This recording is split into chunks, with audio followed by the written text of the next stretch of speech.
여러분 반갑습니다. 목사님 소개해 주신 대로 지난 8월 1일부터 원주 부총장직을 맡고 있습니다. 채플은 세 번째 쓰는 것 같습니다. 부총장 임명을 받고 지난 한 달 반 동안 공부를 많이 하고 있습니다. 우리 원주 캠퍼스의 역사에 대해서 열심히 공부하고 있고요. 또 우리가 가지고 있는 현황과 자산, 또 다가오는 위기와 기회, 또 이에 따른 당면 과제와 발전 전략, 여러 가지로 생각이 많이 복잡합니다. 오늘 채플 시간에 그 중에 일부를 여러분들과 나눌까도 생각했습니다만 아직은 좀 이른 것 같습니다. 좀 더 구체적인 자료와 비전이 만들어지면 10월 중순쯤 가야 우리 원주 캠퍼스 구성원들과 함께 나눌 것 같습니다. 그래서 오늘은 우리 가족으로 생각하고요. 원주 부총장으로 갖는 고민, 그 다음에 그걸 어떻게 해소하는가 하는 저 나름대로의 방안에 대해서 우리 사랑하는 학생들과 함께 하고 싶습니다. 연세대학교의 부총장이 몇 명인지 혹시 아십니까? 우리 2학년생들이 주축인 걸로 아는데 1학년들은 뭐 관심이 없다 하더라도 2학년생들은 학교 조직에 대해서 조금은 들은 바가 있지 않을까 생각을 하고 있습니다만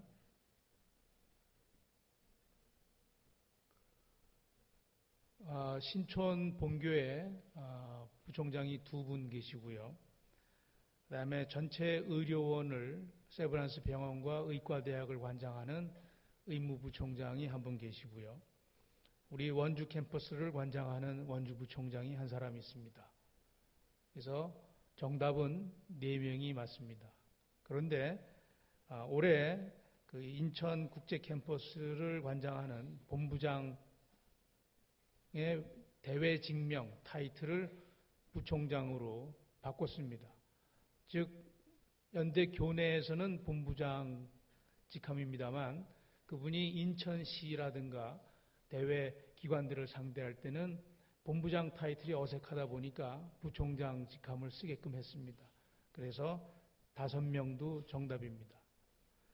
자, 원주 부총장은 어떤 자리일까요? 여러분들 상상이 가십니까?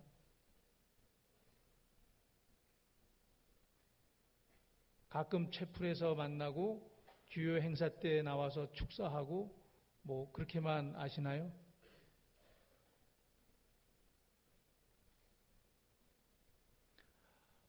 저보고 얘기를 하라면 원주 캠퍼스 내에서 벌어지는 모든 일에 최종 책임을 지는 사람, 이렇게 말씀드리고 싶습니다.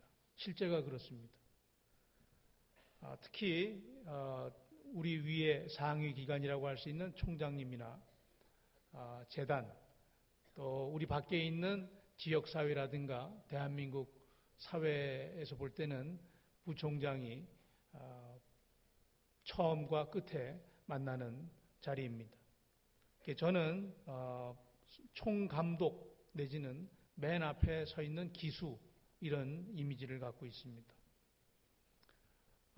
여러분들이 이 얘기를 들으면 학교 일이 그렇게 많을까 생각하실지 모르겠어요. 저도 학생 시절을 보냈습니다만 개별 학생 입장에서는 주로 신경 쓰는 게 본인이 듣고 있는 수업 잘 따라잡기 하고 또 선후배 또 이성 친구들 교우 관계가 많이 중요할 것 같고요.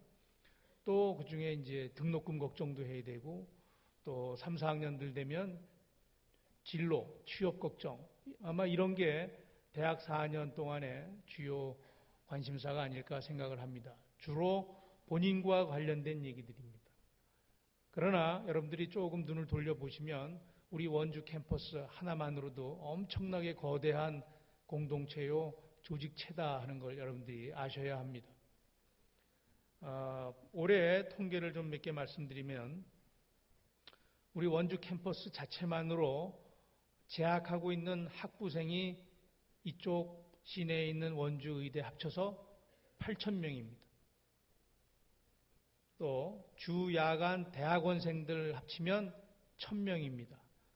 다시 말하면 현 시점에 이번 학기 올해 우리 원주 캠퍼스에 등록하고 다니고 있는 재학생 수가 합계 9,000명입니다. 절대 작은 규모가 아닙니다. 자, 교수님들, 전임 교수님들 양쪽 합치면 366명입니다. 교수님들 한 사람 한 사람들이 얼마나 독특하고 개성이 넘치시고 또 의식세계가 얼마나 광대한지 여러분들 잘 아시지 않습니까? 366명 잘 대하는 게 절대 쉬운 일이 아닙니다. 자, 우리 직원 선생님들 양쪽 다 합치면 198명이고요. 거기에 병원, 원주 세브란스 기독병원 합치면 1,435명입니다. 원주 캠퍼스가 고용하고 있는 직원 선생님의 수입니다. 자, 우리 자산을 보면 우리 원주 캠퍼스가 갖고 있는 땅덩어리가 60만 평입니다. 아시나요? 신촌 캠퍼스의 2배입니다. 정확하게 2배. 송도 캠퍼스의 2배입니다. 저희 안에 건물이 56개가 있다고 그럽니다. 건평만 7만 평입니다. 여러분들 실내 공간 7만 평이 어느 정도 큰지 상상이 가시나요? 저희가 병원 합쳐서 1년 예산이 3,290억 원입니다. 3,300억 원. 대한민국의 1년 예산이 500억 원 정도의 대학이 수두룩합니다. 자, 우리 원주 캠퍼스만으로 봐도 얼마나 거대한 조직체인가를 여러분들이 아셔야 될 것 같습니다. 자, 이거를 최종적으로 책임지는 원주 부총장의 고민이 뭘까요?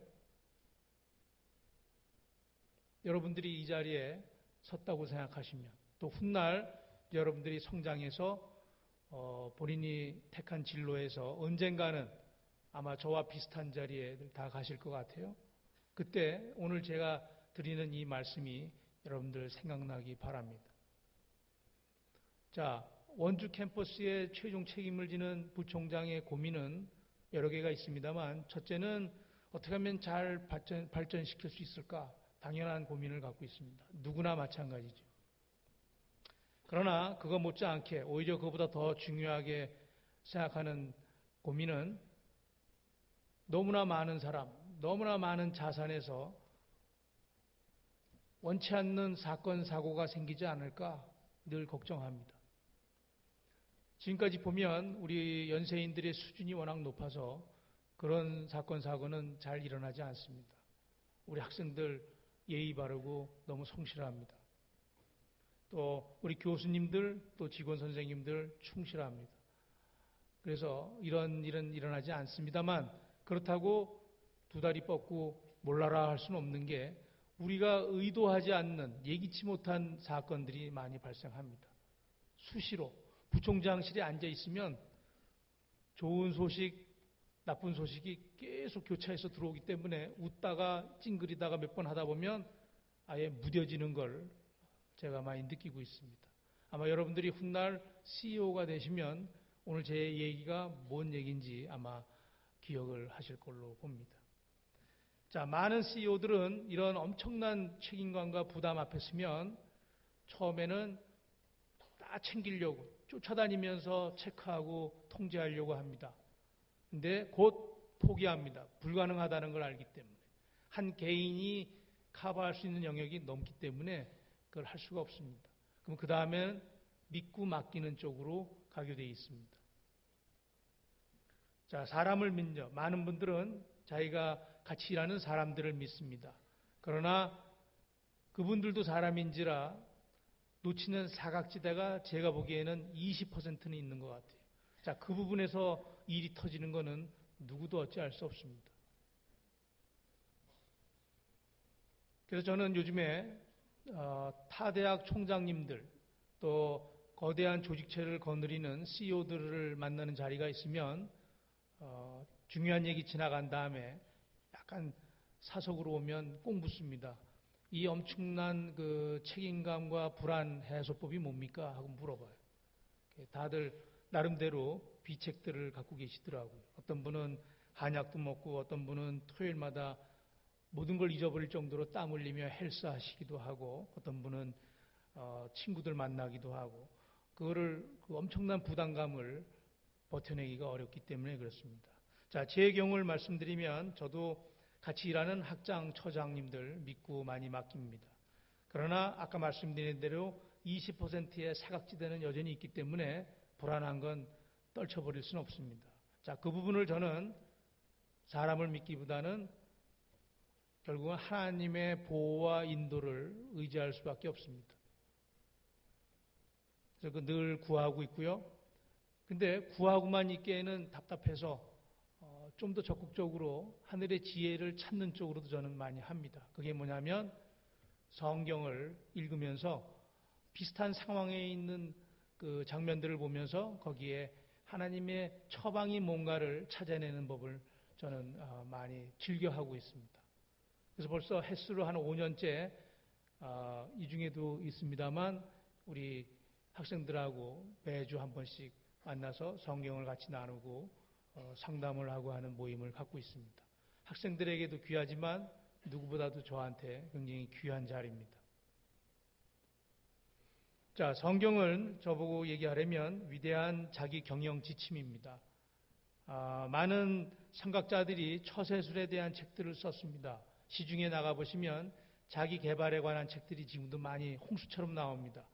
제가 분명히 말씀드릴 수 있는 건 성경이 최고의 처세서라는 말씀을 드리고 싶습니다. 이유는 우리의 일을 만든 창조주, 그래서 인간의 그 성정을 제일 잘 아는 분이 가르쳐주는 얘기가 성경에 있기 때문에 그렇습니다.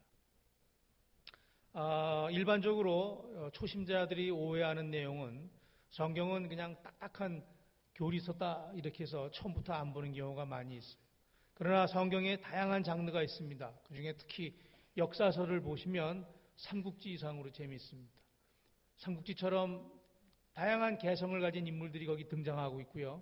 그들이 엮어내는 한 편의 드라마가 그 사극, 텔레비에 나오는 사극을 방불할 정도로 아주 재미있는 실제 스토리들이 많습니다. 그러나 일반 삼국지와 다른 점은 거기에 곳곳에 하나님의 처방과 평가가 거기 들어가 있다는 겁니다. 그거를 찾아낼 수 있는 눈과 마음만 있으면 여러분들은 하늘의 보물을 얻는 겁니다. 왜냐하면 거기에는 틀림이 없기 때문에 그렇습니다. 저는 늦게 시작한 사람입니다. 교회 출입을 유학 가서니까 나이 29 그때부터 출발한 사람인데요. 지나고 보면 속성반으로 컸던 것 같아요. 많은 체험을 하나님이 주셔서 그런 기회를. 그래서 처음부터 이 하늘의 보물이라는 것에 대해 관심이 많았고 언젠가부터는 읽으면 그런 보물들이 많이 보이기 시작합니다. 그래서 굉장히 제가 살아가는데 학교 일을 처리하고 중요한 결정을 혼자 내려야 할 때 많은 의지가 되고 있습니다. 자, 오늘 저희가 읽은 그 본문 귀절을 가지고 저희가 좀 나눠보고 싶습니다. 오늘 우리가 읽었던 그 귀절은 이스라엘 역사에 나오는 다윗 왕에 대한 얘기입니다. 다윗 왕은 이스라엘의 국부에 해당됩니다. 오늘날 유대인에게 가장 존경하는 인물이 누구냐 하면 제일 많은 수는 다윗이라고 얘기를 합니다. 이스라엘 국기에 그려져 있는 이 별은, 육각형 별은 다윗의 별입니다. 그만큼 이스라엘 민족과 이스라엘 역사에서 차지하는 비중이 굉장히 큰 인물입니다. 자, 그러나 그런 인물 비중에 비해서 그의 실제 삶의 여정은 결코 평탄하지 않았습니다. 한 인간이 감당하기 어려울 정도로 파란만장한 삶을 살았던 게 성경에 정확하게 리얼하게 그려져 있습니다. 추적을 해보면 약 기원전 1040년경에 태어난 걸로 추정이 됩니다. 상당히 근거가 있습니다. 이때가 우리 역사로 치면 고조선 중기쯤 해당됩니다. 10대 초반까지 다윗은 초야에서 양을 치는 목동이었습니다. 별 볼 일 없는 시골 소년이었습니다. 그러다가 어느 날 갑자기 불려가가지고 훗날 왕이 될 거다 하는 선지자의 기름 부음을 받고 굉장히 얼떨떨했을 것 같습니다. 그런 사건이 있었습니다. 그렇다고 왕이 된 것도 아니고 또 한참 세월이 지나가다가 10대 후반쯤에 나라의 전쟁이 벌어져서 아버지가 전선에 나가 있는 형들 위문하고 와라. 그래서 전선에 갔다가 보니까 적군의 골리앗이라고 하는 거대한 장수가 조롱하는 걸 보고 징집도 안 된 젊은 소년이 분연히 일어나서 맞서가지고 그 유명한 다윗과 골리앗의 싸움에서 이깁니다. 이게 커다란 반전이 돼서 시골 소년이 일약 전 국민적인 영웅이요 대스타로 한 번에 등극하는 게 그의 인생의 반전이 왔습니다. 아마 최고점에 단숨에 올라간 사건이었습니다. 전 국민이 모르는 사람이 없어요. 그러나 문제는 왕보다 더 인기가 올라가다 보니까 이 변변치 않은 왕이 컴플렉스가 발동을 해요. 그때나 지금이나 인간의 마음은 똑같은 것 같습니다. 괘씸죄가 작용이 된 거예요. 그래서 모함이 따르고 결국은 죽게 되니까 도망자의 길로 전락했습니다. 그래서 20대 내내 도망자의 삶을 삽니다. 바로 직전까지 최고점에서 국민적인 영웅이 되다가 하루아침에 쫓기는, 목숨을 걸고 도망다니는 도망자로 최저점을 맛보는 지극히 드문 인생 경로를 살았습니다. 그 도망자가 장난이 아니었던 게 왕이기 때문에 그 영토 안에는 숨을 데가 없습니다. 숨겨줬다가는 몰살을 당하니까 많은 사람이 다치게 됩니다. 그래서 옛날에 싸웠던 적국에도 갑니다. 가서 그를 알아보는 순간 살아야 되니까 미친 척 행세도 하고 정말 온갖 짓을 다 해서 그 10년을 버틴다 얘기입니다. 20대를. 그 사이에 많은 단련을 받았고요. 하나님하고는 더 가까워졌습니다. 늘 어디로 갈지 모르니까 그때그때 계시를 받으면서 목숨을 유지하면서 하나님과 너무 가까워졌어요. 여러분들이 혹시 성경을 잘 아는 분들 시편에 나오는 많은 얘기들이 다윗이 그 시절에 쓴 것들이 있습니다. 자, 나이 30이 됐을 때 드디어 하나님이 10대 초반에 얼떨떨하게 예시했던 왕이 됩니다. 그러나 아직 온전한 왕은 아니었고 반쪽짜리 왕입니다. 그리고 7년을 더 지내다가 나이 37에 가서야 전 이스라엘의 명실공한 왕으로 등장합니다. 자, 이후에 33년을 더 살았습니다. 70살까지 살면서 이스라엘 영토를 확장하고 국가체제를 수립했습니다. 그래서 이스라엘 사람들 뇌리에는 국부로 취향을 받게 되는 겁니다. 자, 죽었을 때 여러분들이 잘 아시는 솔로몬 왕이 그의 아들이 등장하면서 후계를 이어갑니다. 이게 다윗의 하나의 그 인생 경로라고 얘기할 수 있습니다. 오늘 저희가 읽은 장면은 그가 나이 37에 온갖 시련과 수모와 인내의 기간을 거쳐서 온전한 왕이 되자 얼마 안 돼서 벌어진 일입니다. 자, 사건의 시작은 본인이 왕이 되고 시온성을 딱 갖춘 다음에 제일 먼저 떠오르는 게 지금 사방 헤매고 있는 하나님의 언약궤를 모셔와야 되겠다는 마음이었습니다. 다윗의 입장에서 보면 당연한 발상입니다. 왜냐하면 다윗에게 하나님은 평생의 아버지요 스승이기 때문에 그분을 상징하는 언약궤가 사방 저렇게 헤매고 다니는 것은 참을 수가 없었기 때문에 그걸 모셔와야 되겠다 하는 생각을 했습니다. 자, 그러나 열의가 넘쳤든지 준비되지 않은 상태에서 먼저 접근을 했습니다. 성경에 보면 무리에서 뽑은 3만 명을 데리고 갑니다. 그 다음에 자기와 옆에 있던 가신 그룹을 다 동원해서 그 장소에 갑니다. 마치 여전히 그 도망 다닐 때 또 전쟁을 하면서 자기의 왕권을 수호할 때의 모습이 그대로 배어나오고 있어요.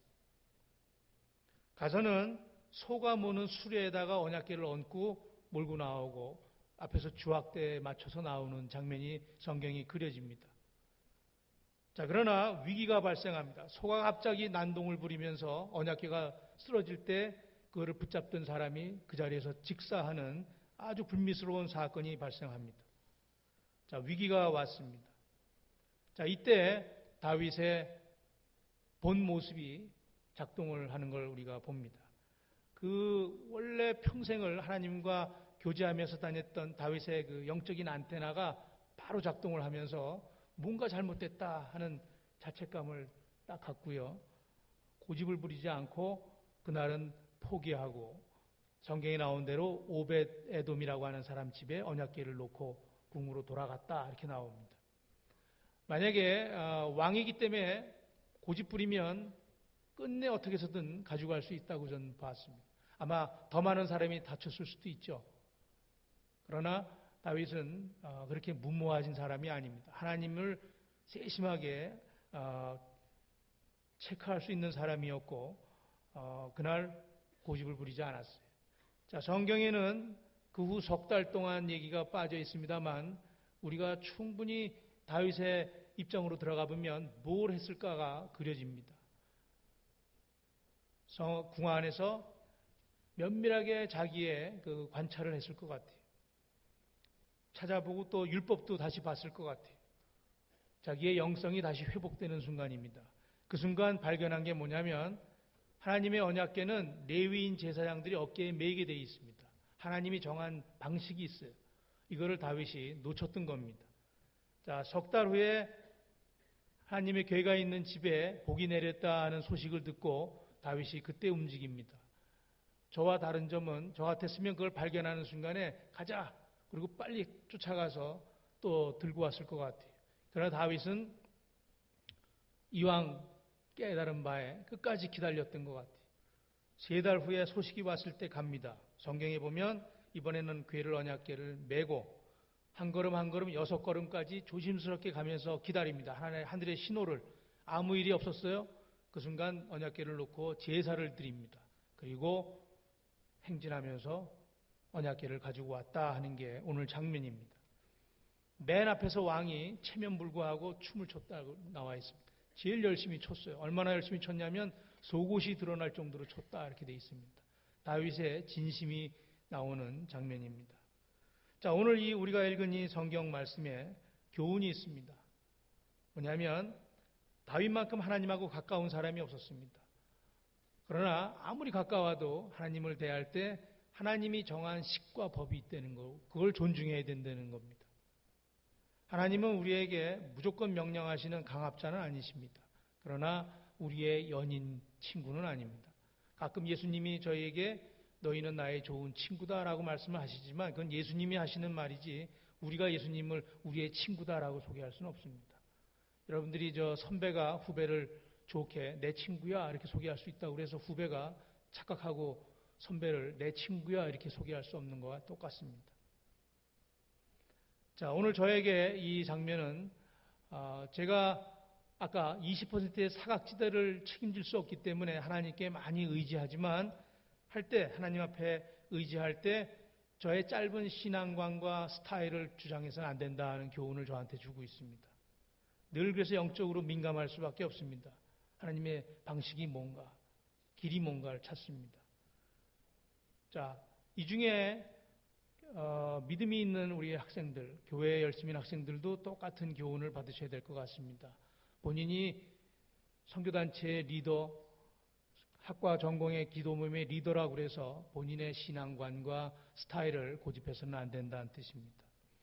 혹시 이 중에 아직 초심자 학생들이 있어서 교회가 뭔지 잘 모르는 분들께는 성경이 우리에게 하늘의 보물을 주는 굉장히 중요한 처세 책이다 하는 것을 좀 강조하고 싶습니다. 여기에 있는 역사서를 통해서 성경의 인물들과 그들의 인생 스토리를 보면서 여러분들이 승자와 패자를 그들의 요인과 조건을 좀 잘 보시기 바랍니다. 여러분들이 관심만 가지면 우리 학교 내에 많은 교회가 있습니다. 교목실, 대학교회, 학과 기도 모임, 기독 선교단체 모임, 여러분들이 마음만 있으면 학과 공부와 병행해서 영적인 실력을 기를 수 있는 기회가 많이 있습니다. 저는 저대로 YBM이라는 모임을 갖고 있습니다. 연세 바이블 앤 멘토링. 월요일 날 저녁 9시 반에 모입니다. 이글 플라자에서. 특히 성경을 사회과학적으로 우리가 좀 보고 싶고, 특히 정치적으로 인물들의 관계를 보는데 관심 있는 분들은 저희 반에 딱 맞습니다. 여러분들이 연세에 들어와서 4년을 지낸다는 건 특별한 의미가 있습니다. 저도 그걸 경험했고요. 연세 졸업생으로서. 단지 학과 공부만 열심히 해서 전문가 소양을 쌓는 것은 연세에 들어오는 의미가 반 정도밖에 안 됩니다. 바로 오늘 제가 짤막하게 보여드린 성경에 녹아있는 하늘의 보물들을 가지고 나가야 됩니다. 그게 여러분들의 평생의 삶의 지혜로 작동할 수 있습니다. 나중에 점점 높아지셔서 보면은 중요한 결정을 내려야 될 때 상의할 사람이 없는 거. 그래서 여러분들이 흔히 들으시는 지도자는 외롭다 하는 얘기가 맞는 것 같아요. 아직 저는 한 달 반밖에 안 됐지만 그때 의지할 수 있고 붙잡을 수 있는 건 하늘의 지혜들이다 하는 말씀을 제가 드립니다. 아무쪼록 여러분들 재학 시절에 성경, 하나님의 세계, 하나님의 말씀과 가까워지셔서 졸업할 때 하나님이 기억하시는 인물들이 되기를 바라고요. 저 역시 누구보다도 하나님께 인정받는 부총장이 되기를 소망합니다. 감사합니다.